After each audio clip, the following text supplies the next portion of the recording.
The scent of roasted coffee beans and the gentle hiss of the steam wand were the only constants in Elara Vance's chaotic world. The perky page, a bookstore-cafe hybrid, was her sanctuary and her office. Here, surrounded by the silent, comforting presence of thousands of stories, she could hide in plain sight. Elara was, by every measurable metric, a spectacular success. As E.J. Redding, she was the reigning queen of contemporary romance, a name that promised, and delivered, stories of brooding, dominant, impossibly confident heroes who swept intelligent, spirited heroines off their feet. Her latest manuscript, however, was a desolate wasteland of blinking cursors and self-doubt. The words for her hero, Damian Blackwood, a tech billionaire with the commanding presence of a Roman emperor and the soul of a poet, simply wouldn't come. The problem was simple and devastating. Elara had no idea how a man like Damian would actually be. She was a fraud. A master of theory with zero practical experience. The woman who wrote paragraphs about the searing intensity of a dominant gaze could barely maintain eye contact with her barista for more than 2 seconds. The architect of fictional worlds where men took charge with effortless charisma would rehearse her coffee order in her head to avoid fumbling her words. The usual Elara? A warm, melodic voice cut through her anxiety. She flinched, nearly knocking her laptop to the floor. Leo was there, leaning casually against the counter, his apron stained with chocolate and coffee grounds. He had a smile that seemed to genuinely enjoy its job, crinkling the corners of his hazel eyes. His dark, curly hair was a touch too long, constantly threatening to fall into his eyes, and he moved with an easy, unstudied grace that Elara found both captivating and utterly terrifying. "Yes, please. Without milk." She stared fixedly at the button on his apron that read, "I'm silently correcting your grammar." "Coming right up. Wrestling with the muse today?" he asked, his gaze flicking to her screen, which displayed a single, pathetic sentence. Damian entered the room, and the very air stilled. Elara felt a hot flush creep up her neck. Something like that. "Must be tough, writing all day. What is it you do again? Marketing copy, right?" It was the flimsy lie she always used. "Yes. Brochures. Very descriptive brochures." Leo nodded, his expression thoughtful as he expertly poured the steamed milk. "Well, if you ever need a break, I'm told I'm a decent listener."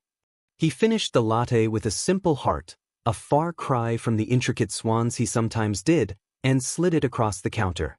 "On the house. For inspiration." Her heart hammered against her ribs. This was it. This was the kind of small, charming interaction her heroines navigated with witty banter and a flirty smile. Elara's response was a strangled, "Thank you," before she scurried back to her table, the heat of humiliation warming her cheeks. She stared at the sentence on her screen. Damian entered the room, and the very air stilled. It was a lie. Damian wouldn't scurry. He wouldn't mumble. He would own the space. He would have looked Leo in the eye, thanked him for the coffee, and perhaps made a clever remark about the perky page's questionable pun. A desperate, wild idea began to form in her mind. It was insane, humiliating, and utterly unprofessional. But she was on a deadline, and her creative well was drier than the Sahara. 30 minutes later, after her third failed attempt to write a simple line of dialogue, she marched back to the counter. Leo was wiping down the espresso machine, whistling a tune she didn't recognize. "Leo!" Her voice came out as a squeak. He turned, that infuriatingly pleasant smile still in place. "Need a refill already?" "No. I have a proposition for you." She took a deep breath, the words tumbling out in a rushed, panicked stream. "I'm not a marketing copywriter. I'm a romance novelist. And I'm terrible at writing my male leads. They're supposed to be alpha males. Confident, dominant, charismatic. And I have no idea how to make them authentic because I am none of those things." Leo's eyebrows shot up, but he remained silent, letting her ramble. "I was wondering," she continued, her voice dropping to a whisper, "if you would tutor me. Not me personally, but for research. I could observe you. Maybe you could give me lessons? Explain the mindset? I'd pay you, of course. For your time." It was out. The most mortifying request ever uttered in the history of literature. Leo stared at her for a long, silent moment, and Elara was certain he was about to call for a straitjacket. Then, a slow, intrigued smile spread across his face. It was different from his usual barista smile. It was sharper, more focused. "An alpha tutor," he repeated, the words a low rumble. "You want me to teach you how men like the ones in your books think?" "Yes." "Exactly." He leaned forward, resting his elbows on the counter, invading her personal space in a way that made her pulse skitter. "Elara, that is the most interesting offer I've had all year. I have a condition, though. Anything. No money. But you have to put me in the acknowledgments when the book is a bestseller. Deal?" Relief, warm and dizzying, washed over her. "Deal." They shook on it. His hand was warm, his grip firm and sure. For the first time all day, Elara felt a flicker of something other than dread. It felt like the beginning of a story. What she didn't see was the way Leo's eyes darted to her laptop bag, where the spine of her own best-selling novel, The Tycoon's Temptation, was just visible.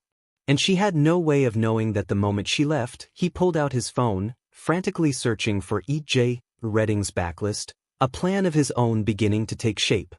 The first lesson took place in a quiet corner of a city park, far from the familiar safety of the perky page. Elara felt exposed, a specimen under a microscope. "Okay, Professor," Leo said, stretching his arms along the back of the park bench. He was out of his barista apron, wearing a simple gray Henley and jeans, and the change was disconcerting. He seemed larger. Lesson 1, the foundation. It's not about being the loudest or the biggest asshole in the room. It's about presence. "Presence," Elara repeated, pulling out her notepad. "Put that away," he said, his tone gentle but firm. "You're not a reporter. You're a student. You need to feel this, not write it down. Presence is about occupying space unapologetically. It's in the posture, the walk, the way you make eye contact." He stood up and gestured for her to do the same. "Walk across the grass to that oak tree and back." "What? Why?" "Just do it." Feeling utterly ridiculous, Elara trudged across the lawn, her shoulders hunched, her gaze on her feet. She returned to the bench, her cheeks flaming. "What did you see?" Leo asked. "Grass. My shoes." "Exactly. You were hiding. Now watch me." He set off with a completely different energy. His shoulders were back. His stride was long and purposeful, not rushed. His head was up, his eyes scanning the environment calmly. He didn't swagger, he moved with a quiet assurance that was magnetic. A couple walking their dog instinctively moved aside to give him more space. He didn't even seem to notice. He reached the tree, turned, and walked back. The entire time, he looked completely at ease. "See the difference?" he said, sitting back down. "It's not an act. It's a belief. You believe you have a right to be here, to take up space. Now you try. And this time, I want you to look at me the whole time you're walking." The instruction sent a jolt of nerves through her. But she was here to learn. She took a deep breath, straightened her spine, and lifted her chin.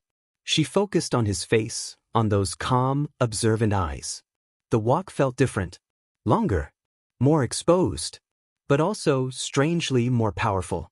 She wasn't just moving from point A to point B, she was traversing.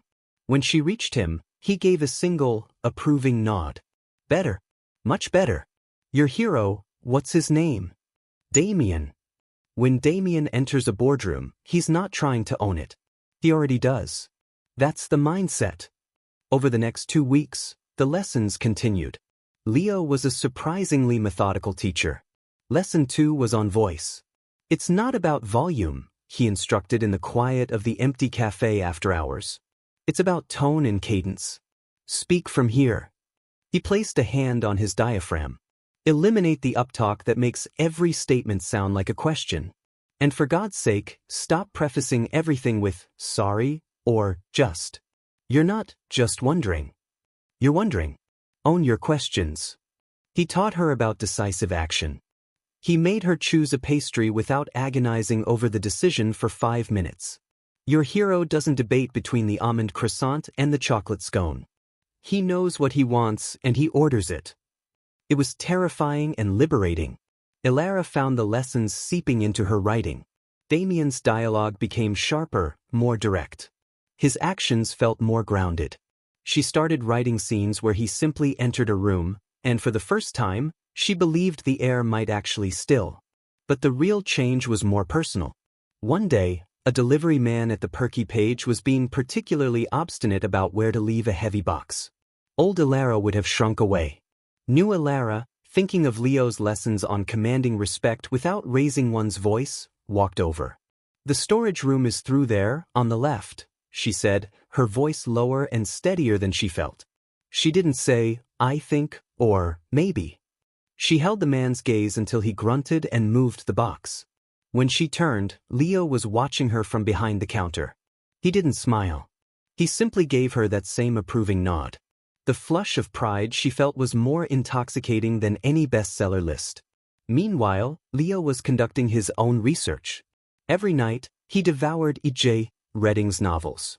He studied the heroes: Lucian Blackheart, the ruthless Duke; Colt Magnum, the reclusive rock star; and of course, Damien Blackwood from her previous books. He took notes on their mannerisms, their dialogue, their psychological makeup. A true alpha's confidence is an internal engine, not a response to external validation, he read in the Duke's demand. He practiced the smoldering gaze in the mirror. He rehearsed lines of dialogue.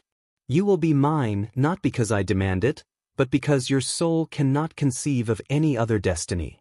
He felt like an idiot, but it was working. Elara was responding to the persona he was building from her own words. He was creating the perfect alpha, piece by piece, using the instruction manual she herself had written. The irony was so thick he could taste it, and it was sweeter than any syrup he poured into a lot. The turning point came with Lesson 4, Touch. They were back in the park. The air was crisp, carrying the scent of impending rain. "Connection isn't just verbal," Leo explained. "An alpha male is comfortable with touch. It's a tool for connection, for reassurance, for dominance. It's always deliberate, never accidental." Elara's mouth went dry. "Touch. This." A guiding hand on the lower back. A firm grip on the arm to emphasize a point. A hand on the shoulder. As he spoke, he demonstrated each touch on her. His hand, warm and solid, pressed against the small of her back, steering her gently around a puddle. His fingers wrapped around her forearm to stop her from stepping off the curb as a cyclist whizzed by. Each point of contact was a tiny electric shock, short-circuiting her brain. "You see," he said, his voice low, close to her ear. "It's about leading. About creating a sense of safety and control." Safety was not what Elara felt. She felt dizzy, hyper-aware of every inch of her skin. This was no longer academic. This was visceral. The line between research and reality was blurring, and she was terrified to discover she didn't want it to stop. "Now you try," he said, turning to face her. "I'm going to walk and you're going to stop me. Use a touch that is firm, but not aggressive. It should communicate, stop, not, I am attacking you." Her hand trembled as she raised it. She placed it on his chest, over his heart. She could feel the solid muscle beneath his shirt, the steady, strong beat. The world narrowed to that single point of contact. Her eyes flew to his. He was looking at her not as a teacher, but as a man looks at a woman. The playful barista was gone, replaced by the intense, focused alpha he had been teaching her to embody. Time suspended. The sounds of the city faded. His hand came up and covered hers, pressing it more firmly against his chest. "Elara," he murmured, and her name had never sounded like that before. And then the skies opened. The rain came down not in a drizzle but in a sudden, drenching curtain. The spell was broken. They laughed, stumbling and sprinting for the cover of a large gazebo. They stood there, breathless and soaked, water dripping from their hair and clothes. The air in the gazebo was thick with the scent of wet wood and unspoken things. Elara was shivering from the cold or from the residual electricity of the moment, she didn't know.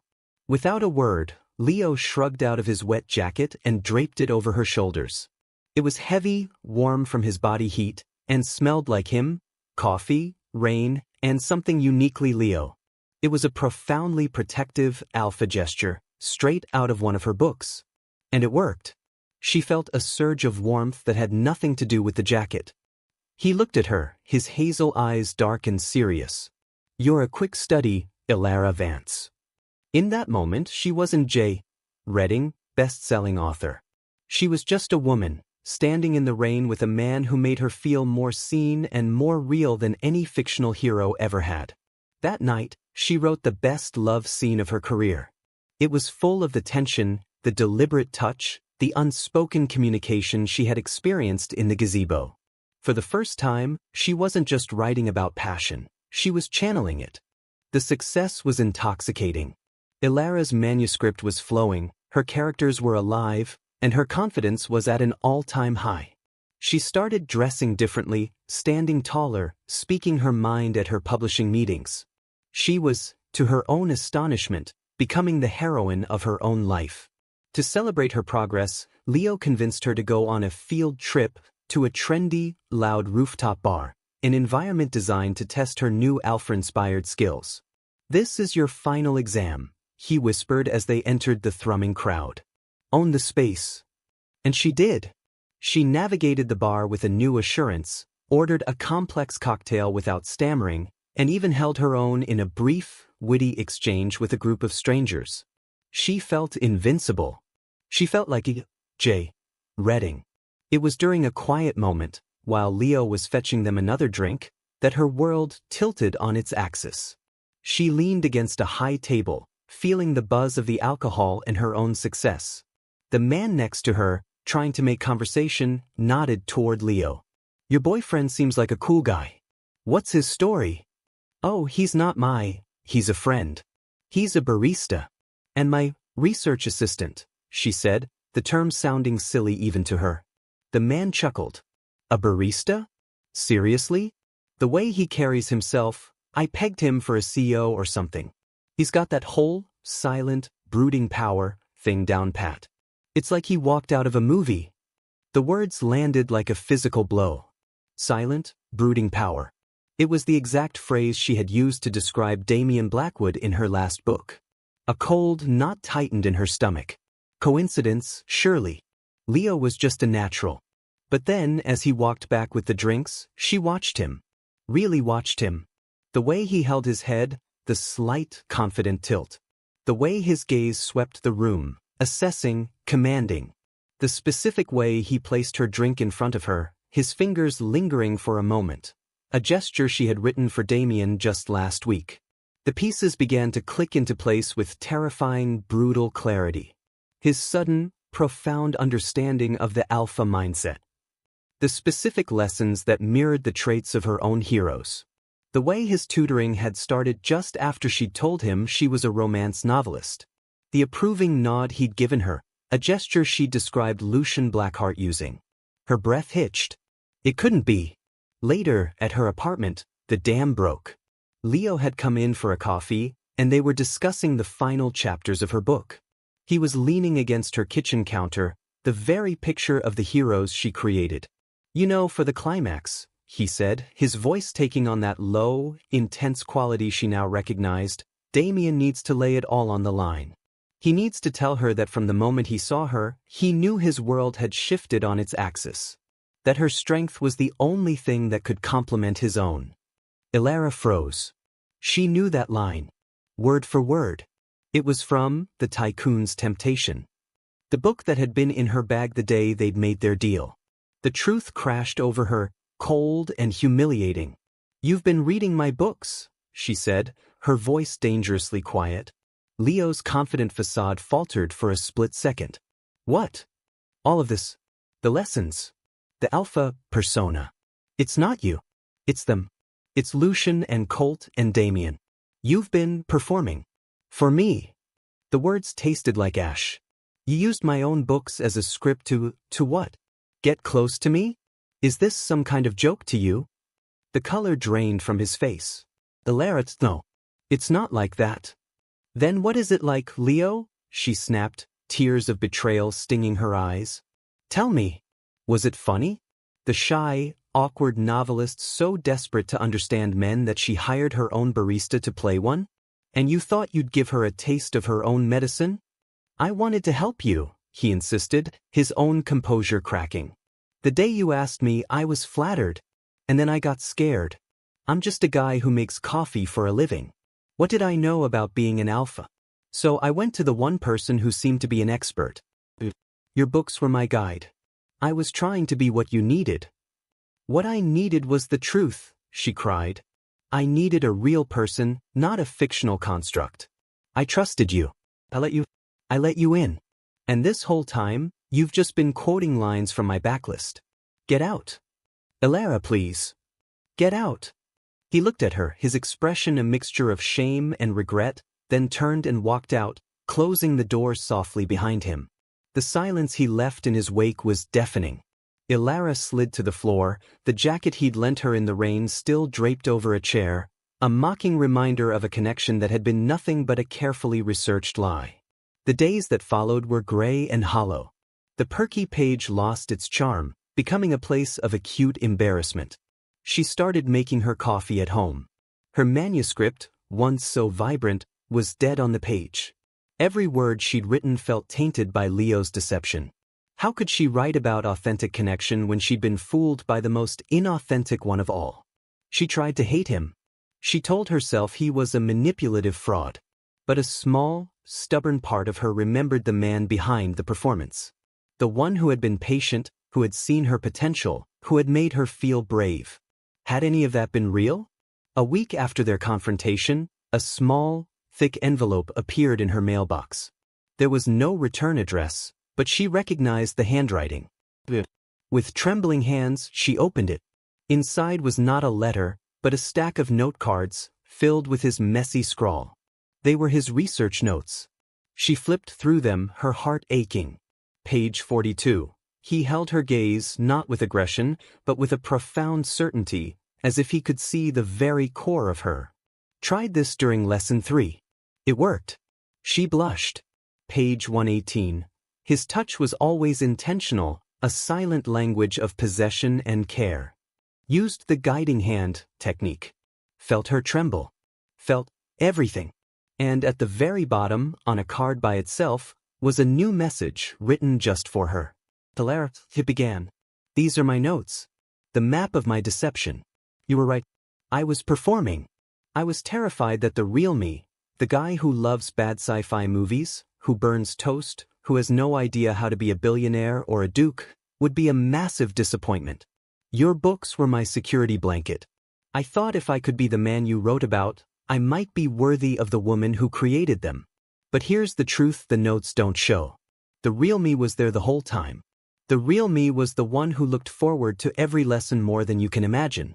The real me was the one who was genuinely in awe of your talent, your intelligence, your quiet strength.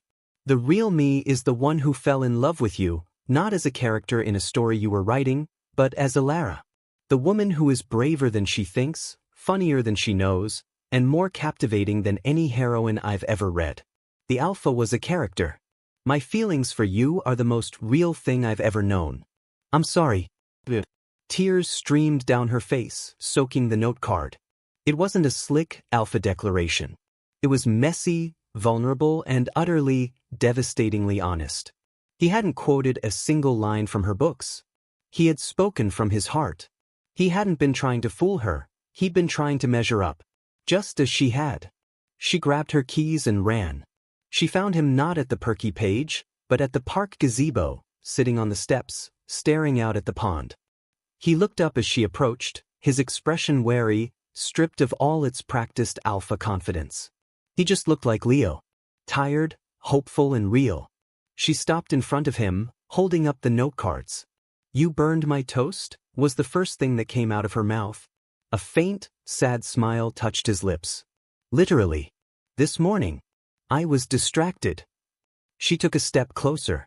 The real you, the one who loves bad sci-fi. Does he also love a woman who talks to her characters and sometimes wears mismatched socks? His eyes searched hers, hope flickering in their depths. He does. Very much. Good, Elara said, her voice soft but sure. Because the real me thinks the real you is infinitely more interesting than any fictional alpha. You taught me how to be confident, Leo. But you also taught me that the strongest connections aren't based on performance. They're based on truth. She reached out, not with a gesture from her books, but with one of her own. She cupped his cheek, her thumb brushing away a trace of moisture she found there. And the truth is, I fell in love with you too. Even when you were a terrible fraud. He let out a shaky laugh, leaning into her touch. So what happens now? Elara smiled, a genuine, unforced, confident smile. Now, she said, leaning in until their foreheads touched. We write our own story. 6 months later, the launch party for The Barista's Proposal was in full swing at the Perky Page. The book, penned by E.J. Redding, was already topping the charts, with critics calling it her most authentic and heartfelt work to date. Elara, standing at the center of the room, glowed with a happiness that had nothing to do with her public success. She was no longer shy, no longer hiding. She was simply herself. Leo, beside her, no longer needed to perform. He was just Leo, her charming, slightly goofy, deeply supportive partner, who now ran a wildly popular writing workshop at the store called Finding the Alpha Within, without being a jerk. As the crowd buzzed around them, he slipped his hand into hers, his thumb tracing circles on her palm. You know, he whispered in her ear, I read the dedication again. I still can't believe it. She squeezed his hand and looked at the open book on the signing table. The dedication page was simple. For Leo, who taught me that the most dominant, alpha trait a person can have is the courage to be vulnerably, messily, authentically themselves. And for showing me I had it in me too. All my love. He leaned down and kissed her, a soft, lingering kiss that held the promise of 1,000 more stories, all of them beautifully, imperfectly real.